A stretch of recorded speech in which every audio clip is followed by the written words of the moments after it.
नमस्कार, जय श्री कृष्ण। आसो लव ज्ञान यूट्यूब चैनल में आप सभी का स्वागत है। फ्रेंड्स, आज हम सुनेंगे धार्मिक कथा राजा मोर ध्वज की कथा।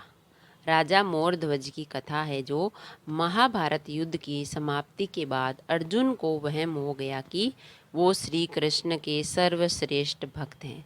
अर्जुन सोचते ही कन्हैया ने मेरा रथ चलाया, मेरे साथ रहे, इसीलिए मैं भगवान का सर्वश्रेष्ठ भक्त हूँ।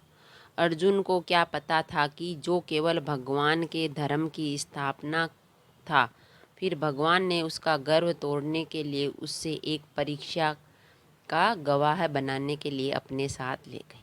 श्री कृष्ण और अर्जुन ने जोगियों का वेश बनाया और वन से एक शेर पकड़ा और पहुंच जाते हैं भगवान विष्णु के परम भक्त राजा मोर ध्वज के द्वार पर। राजा मोर ध्वज बहुत ही दानी आव भगत वाले थे। अपने दर पे आए किसी को भी खाली हाथ और बिना भोजन के जाने नहीं देते थे। दो साधु एक सिंह के साथ दरबार पर आए।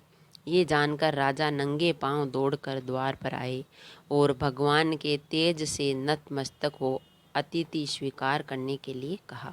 भगवान कृष्ण ने मोर ध्वज से कहा, हम मेजबानी तब ही स्वीकार करेंगे जब राजा उनकी शर्त माने। राजा ने जोश से कहा, आप जो भी कहेंगे मैं तैयार हूँ। भगवान कृष्ण ने कहा, हम तो ब्राह्मण हैं, कुछ भी खिला देना, पर ये सिंह नरभक्षी है।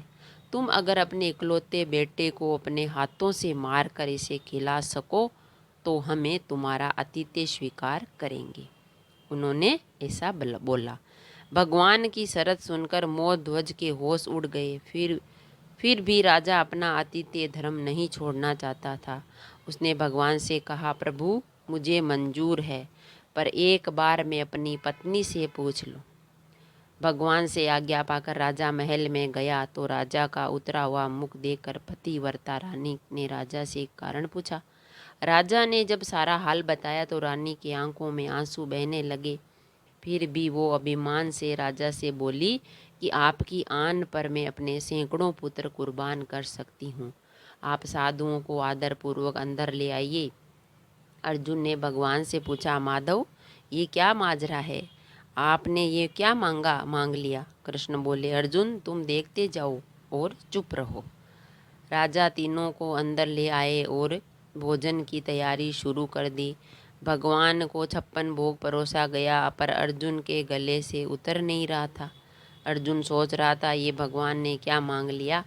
राजा ने स्वयं जाकर पुत्र को तैयार किया। पुत्र भी 3 साल का था। नाम था रतन कंवर। वो भी माता पिता का भक्त था। उसने भी हंसते हंसते अपने प्राण दे परंतु उफ ना की।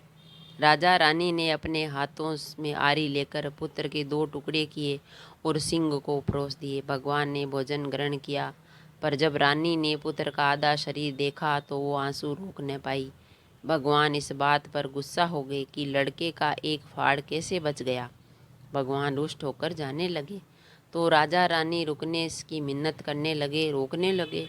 अर्जुन को एहसास हो गया था कि भगवान मेरे ही गर्व को तोड़ने के लिए ये सब कर रहे हैं।